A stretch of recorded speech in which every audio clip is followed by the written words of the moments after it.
Okay, I am going to hand over first off this afternoon to Elizabeth Hitches and colleagues who are going to be talking on UDL 3.0 in action, reducing stress and enhancing inclusion for students in higher education. Thank you. Thank you so much to those who are joining us online or joining us in person. I saw a glimpse of myself there on a really big screen. Apologies if that came as a really big surprise to anybody. I'm going to take a moment now to share my slides with you, and I'm really looking forward to sharing some research that takes a bit of a UDL approach to student stress in higher education. So let me get that shared with you, and let's get started. Okay, please feel free to shout out at me if it's not coming through on your side. So as John and Ruth have mentioned, this is UDL 3.0 in action, reducing stress and enhancing inclusion for students in higher education. I'm a PhD student, so this is part of my PhD research, and I'd like to acknowledge the wonderful support and big cheerleader energy from my supervisors, Stuart, Woodcock, Melissa Johnstone, and Dean Dudley. I am presenting today on behalf of all of us, but it's really lovely to have that kind of a team behind me going through this. UDL is a family practice, it is a community practice, so it's great to have a community working on this. I'd like to acknowledge the traditional custodians of the various lands on which we are all joining from today, whether in person or online, and recognise their contributions, their valuable contributions to Australian and global society. I'd also like to pay my respects to their elders, ancestors, and their descendants who continue cultural and spiritual connections to country, and acknowledge Aboriginal and Torres Strait Islander people participating in this event. So I'm going to start us off thinking about what is the challenge, what made this research come about, and then in response, how have we gone about that knowledge-seeking process? And now we're gathering a little bit of knowledge. Where to next? What can we do with it? So we're going to be focusing today on something called students' academic stress. And despite the name, it's not about academics, although I hope academics aren't too much of a source of student stress. Academic stress is actually about students' experience of stress in relation to their academic studies. So this could be related to learning, achieving, navigating higher education contexts, and even more so now, managing study alongside various other commitments, whether these are financial commitments, whether these are health commitments and making appointment times or managing symptoms, the various things in which students juggle alongside their studies. So what is the challenge? Why are we focusing on students' academic stress? Well, we know that a little bit of stress can be a positive thing. It can be really motivating for some students. But we're going to look at today the effects of high academic stress. So when that stress is really high or when it's overwhelming. And the reason why this is a challenge is that it can actually impact students' experience in so many ways. So it can negatively impact students' physical health, their mental health. It can also impact their quality of life, learning capacity, and academic achievement. Now, we typically consider these things in relation to other barriers that students might be experiencing, but in and of itself, this is what stress can be doing. Now, why is this becoming even more of a challenge? Well, we knew that prior to the COVID-19 pandemic, there was some research saying that 84% of students in higher education had high stress. And yet the general population, that number for high-stressed individuals was around 29%. So there's definitely something happening in that higher education space that's contributing to extra stress. But we also know, since the onset of the pandemic, these stress levels look to have increased, and there are also reports that there might be a decreased ability to cope. Now, this is where it gets really interesting from my perspective. My colleagues and I have been having a look at what are the stress experiences of students with accessibility requirements or disability. So these students might have chronic health conditions, physical disability, intellectual disability, dyslexia, dyspraxia, anything that makes you eligible for those support services at university, that accessibility and wellbeing support. We've been looking at students with those experiences versus those without. And we found when students have accessibility requirements or disability, they might experience higher stress than their peers. But when we looked at those who had sought support from accessibility and wellbeing support services, we found no statistically significant difference whether or not they'd actually sought support. So those stress levels were not decreased when students were receiving accommodations. There was no real difference between those two groups. So what this really shows us is that there are things in the higher education environment that are contributing to stress, whether or not students are receiving accommodations.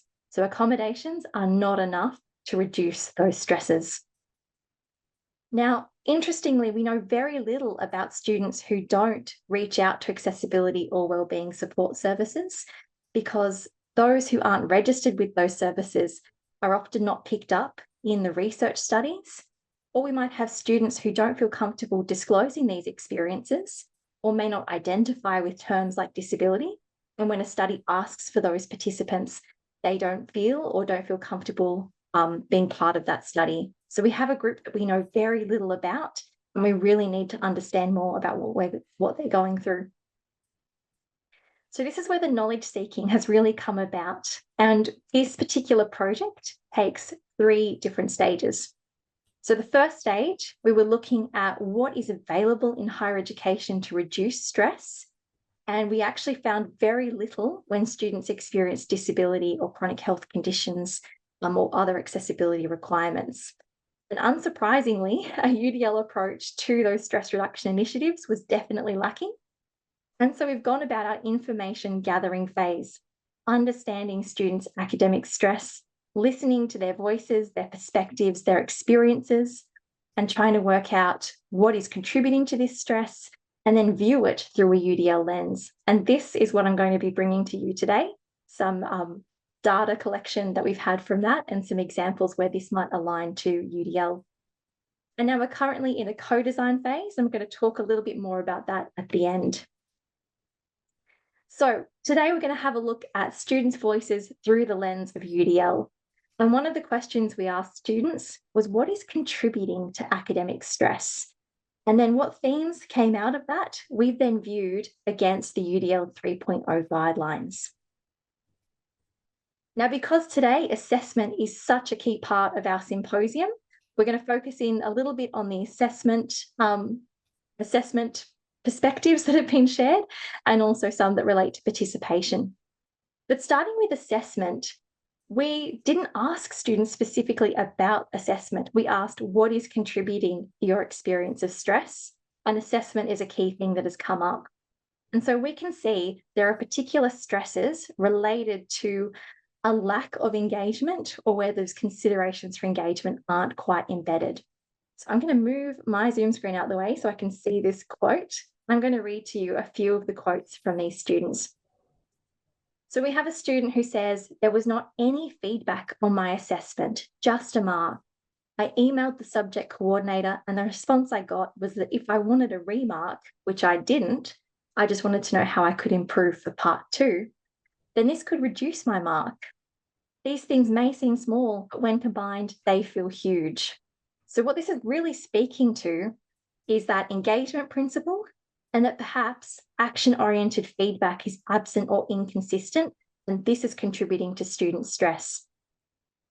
We have another student who says, wasted our time on meaningless repetitive assessments.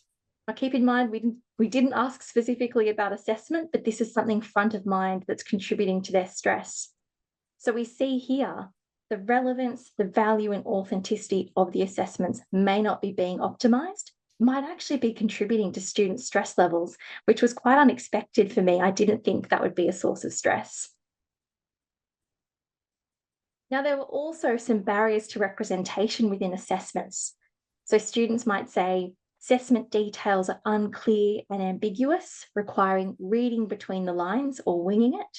And then teachers are surprised when neurodivergent students fail or perform badly repeatedly and as a collective. So this student's really pointing out You know, in that representation principle, assessment instructions that are difficult to comprehend, our ideas with UDL are making things really perceptible and understandable. This is lacking in this assessment, and it's a source of stress for this student. Now, we also saw some areas of stress around action and expression in relation to assessment. So we have a student saying, having exams, being approved for use of computers, yet being made to write and hurt myself or overwhelm the student. There's no use of expected extra time. So what this really points to in that action and expression principle is lacking access to accessible assessment, including assistive technologies and tools. And interestingly, when we've been talking about assessment design, we also have a student here that says all the assignments are writing essays, which I think is terrible. So this is really speaking to limited modes of assessment or modes that don't really account for variability of our students. So these are coming through as sources of stress.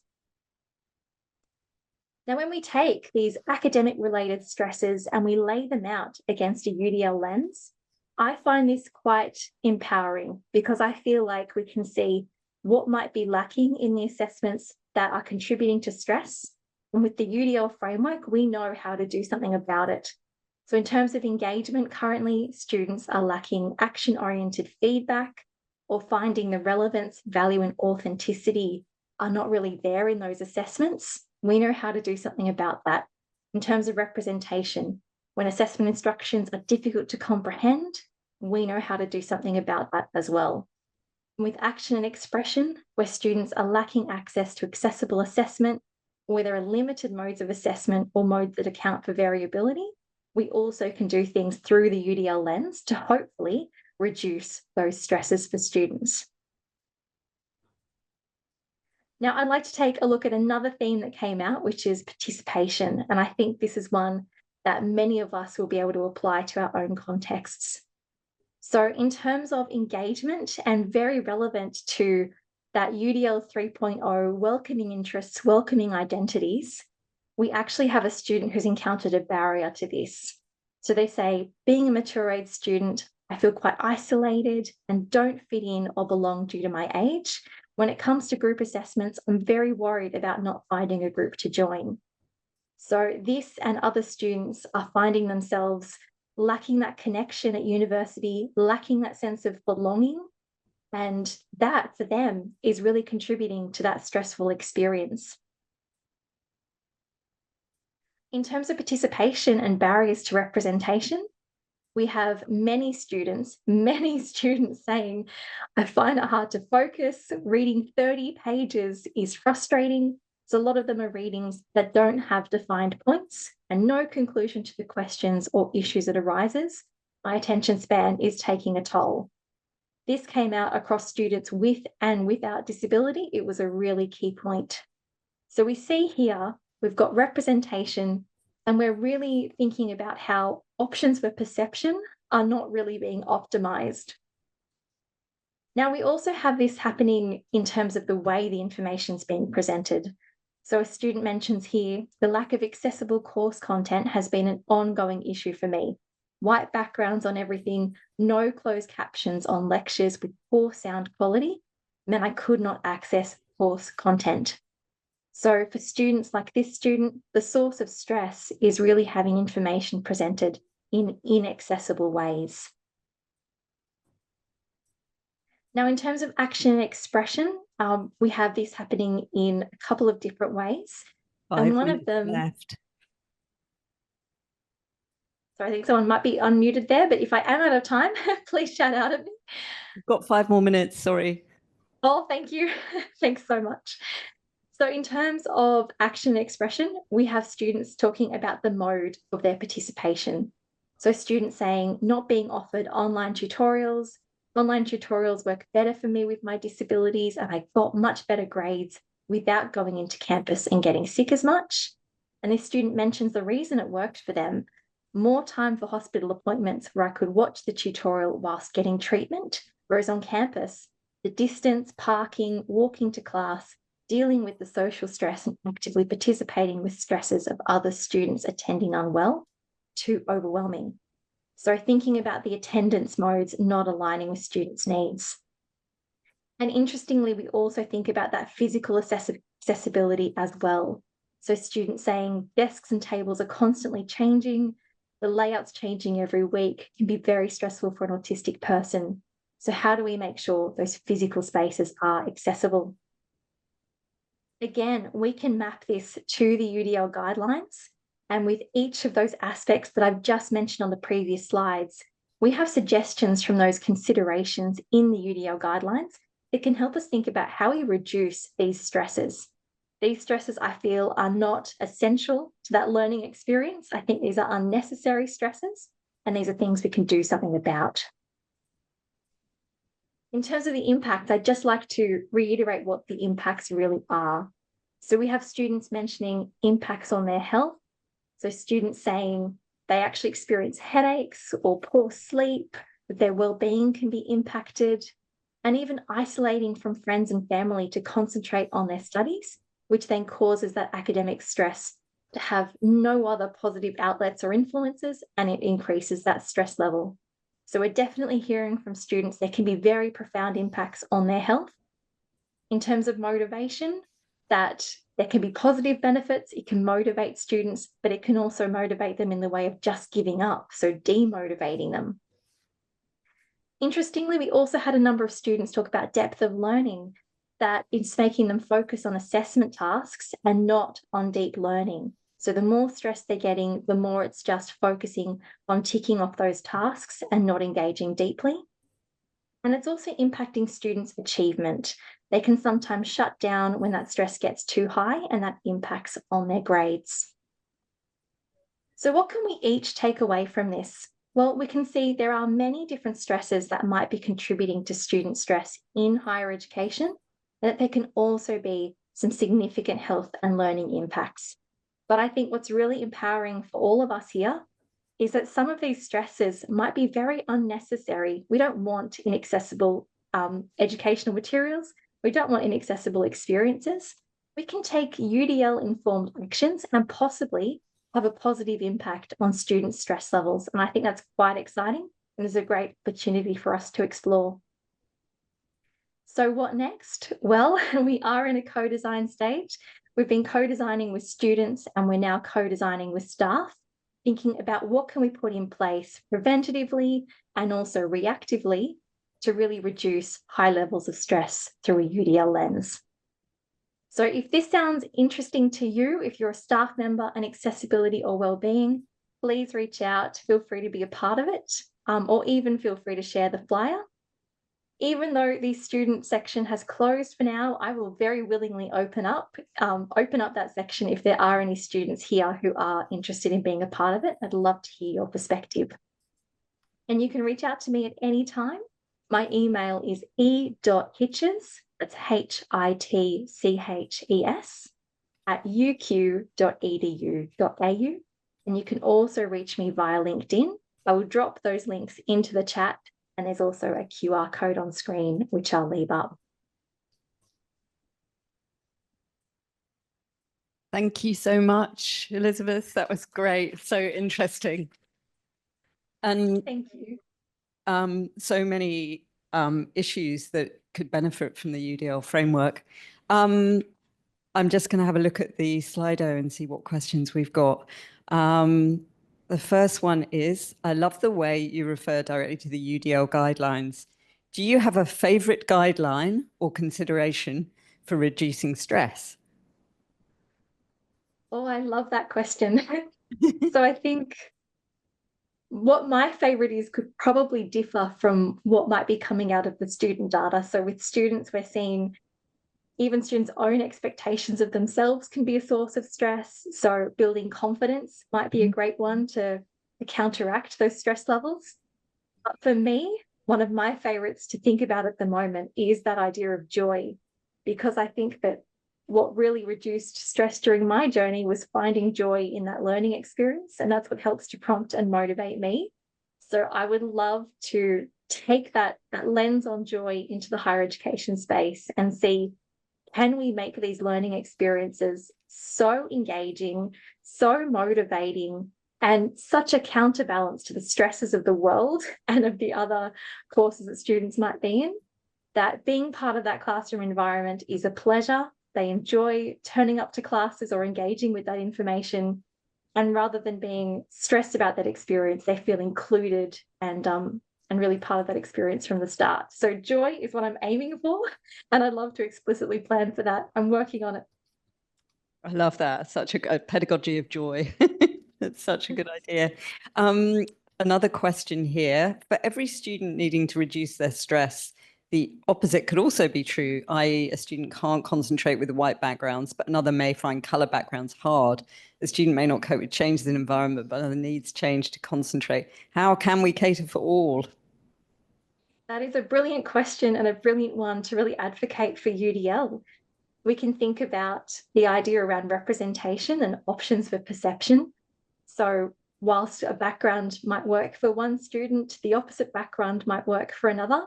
And so if we're only presenting learning materials through one way or one means, we're only going to cater to certain students. So we need to think about how we present with options and also the idea of customizability. So if you have access to a document and it is in a format that you can also customize, if I've got black text on a white background, you can select it and change it to something that suits your needs, use Immersive Reader and change it that way. Customizability is key because what we put forward, we need to make accessible, but that customization can go that one step further to personalizing it. Thank you. Okay, bit of a big question, but what inspired you to undertake this research? Oh, I love that. That's very reflective. For me, I could certainly see as a student myself with various health conditions, I could experience barriers through my learning journey. And I think went through what many others do and feel that you're the only one experiencing those barriers. And then I went through inclusive education teaching and became a teacher myself. And I could see so many barriers inherent in what was being presented, and also so many things that my course didn't prepare me to reduce in terms of those stresses that students face. And so I think if we're not really consciously recognizing what barriers can do in terms of the mental health impacts, not just the access impacts, then we could really be impacting experiences in a negative way. And if we flip that around, there are so many barriers that are not necessary.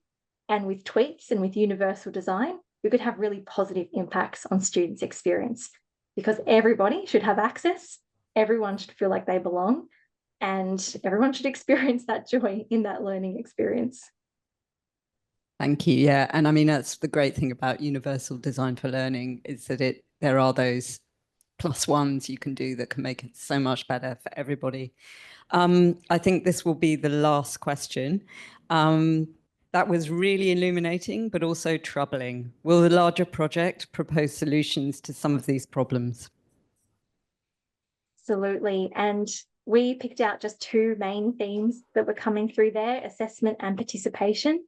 But there are so many more and so many barriers that popped up that we think, have we really not solved this yet? We've known about this barrier for 30 years and yet it's still being experienced by students.